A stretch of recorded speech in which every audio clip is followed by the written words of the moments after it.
निर्मला और उसका पति सुभाष एक शहर में रहते थे। उनके घर में उनका एक छोटा बेटा भी था जो कि बहुत ही समझदार था।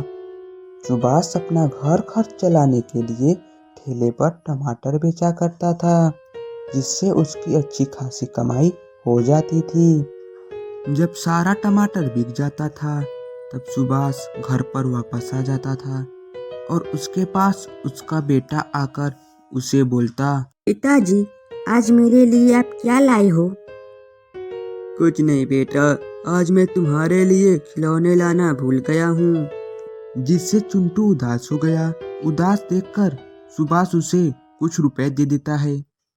चिंटू, बस बहुत हो गया। पहले पापा को खाना खा लेने दो, वह बहुत ही थक गए हैं। निर्मला, तुम ठीक ही कह रही हो। आज मैं बहुत थक गया हूँ। खाना बन के तैयार था। वह सब खाना खाकर सो जाते हैं। निर्मला, आज मैं टमाटर बेचने बाजार जा रहा हूँ। सुनिए जी, आज टमाटर बेचने मत जाइए। आज मेरा जी बहुत ही घबरा रहा है। अरे निर्मला, तुम इतने घबराओ मत, फालतू ही चिंता करती हो। अरे मैं तो रोज की तरह टमाटर बेचकर शाम को घर वापस ही आ जाता हूँ। आज भी आ जाऊंगा। सुभाष यह कहकर टमाटर बेचने निकल गया।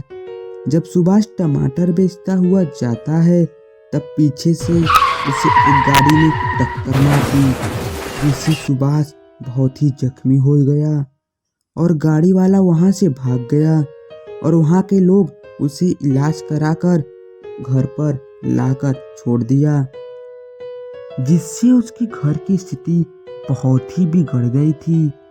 कुछ दिन बीत गए और सुभाष तो ठीक तो हो गया, लेकिन वह पहले की तरह चल नहीं सकता था। निर्मला अपने घर को चलाने के लिए एक घर में नौकरानी का काम करने लगी।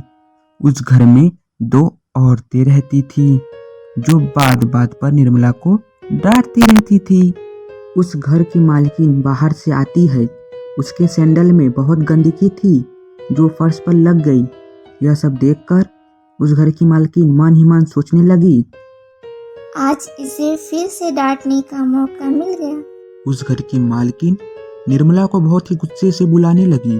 निर्मला, कहाँ हो तुम? फर्श पर इतनी गंदगी है, तुमने इसे साफ क्यों नहीं किया? निर्मला घर की मालकिन की आवाज़ सुनकर जल्दी जल्दी वहां पर आती है और देखती है कि फर्श पर गंदगी लगी हुई है और निर्मला मन ही मन सोचती है, अरे, मैंने तो इस फर्श को अभी अभी साफ किया है, यहाँ पर इतनी गंदगी कैसे हो गई? तभी उसकी नज़र सैंडल पर लगी गंदगी पर जाती है और अपने मालकिन से बोलती है, मालकिन, लगता है यह आपके सैंडल से ही गंदगी आई हुई है और आप मुझे ही डांट रही हैं। अरे, तुम मुझसे जबान लड़ाओगी? चल चल, इसे जल्दी जल्दी साफ कर, नहीं तो तुझे मैं नौकरी से निकाल दूंगी। निर्मला अपने मालकिन से कुछ भी नहीं कहती और वह अपने और कामों में जुट जाती है। तुम इसे इतना मत डांटा करो, नहीं तो यह चली जाएगी तो घर का सारा काम कौन करेगा? अरे भला यह क्या कर सकती है? जिसका पति चल नहीं सकता है वह घर घर जाकर झाड़ू पोछा ही लगा सकती है। जब वह काम कर रही थी तब उसने उन दोनों को बात करते सुना। निर्मला को यह बात बहुत बुरी लग गई। वह जब शाम को अपने घर पर आई और यह सब सारी बातें अपने पति को उसने बताई। सारे फसाद की जड़ मैं ही हूँ।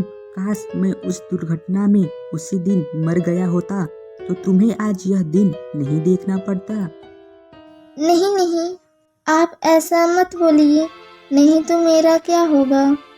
और यह सब बात पिंटू ने सुन लिया और वो अपने माँ के पास आकर बोला, माँ, आपसे तुम वहाँ काम करने नहीं जाओगी? अरे बेटा, मैं काम करने नहीं जाऊंगी तो घर खर्च और तेरे पिता की दवाई के पैसे कहाँ से आएंगे? माँ, तुम दूध भात बहुत अच्छी बनाती हो। तुम क्यों नहीं दूध भात का ठेला लगाती? चिंटू, मेरे पास एक भी रुपए नहीं है। जो भी थे वह तुम्हारे पिताजी की दवाइयों पर खर्च हो गए। तभी चिंटू जल्दी से अपने जेब में से पैसे निकालकर अपने माँ को दे देता है। चिंटू बेटा, तुम्हारे पास इतने पैसे कहाँ से आए? माँ, पिताजी जो मुझे पैसे देते थे मैं उन्हें फालतू खर्च नहीं करता था, बल्कि उसे बचाकर संभाल कर मैं उसे रख देता था। निर्मला की आंखों से आंसू गिरने लगे। झट से उसने अपने बेटे को गले लगा लिया। जिस माँ के पास तेरे जैसा बेटा होगा उसका कोई कुछ भी नहीं बिगाड़ सकता। उस दिन से निर्मला दूध भात की ठेले लगाने लगी। लोगों को उसके ठेले के दूध भात बहुत पसंद आने लगे। उसके चर्चे गांव-गांव, शहर-शहर होने लगे।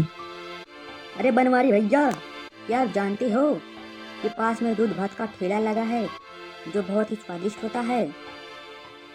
अरे हाँ भैया, मैं जानता हूँ, सुना है उसके बारे में।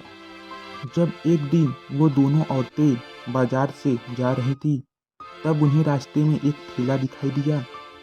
उस ठेले पर इतनी भीड़ थी कि वहाँ सांस लेने की भी जगह नहीं थी। यह देखकर कि आखिर वहाँ ऐसा क्या मिलता है जो कि इतनी भीड़ लगी है, वह जानने के लिए वह दोनों औरतें उस ठेले पर गई और वहाँ निर्मला को देखकर बहुत ही चौंक गई और वह वहाँ से शर्मिंदा होकर चली गई। बस इसी तरह से निर्मला का दुकान चल पड़ा और वह अपनी हंसी खुशी जिंदगी बिताने लगी।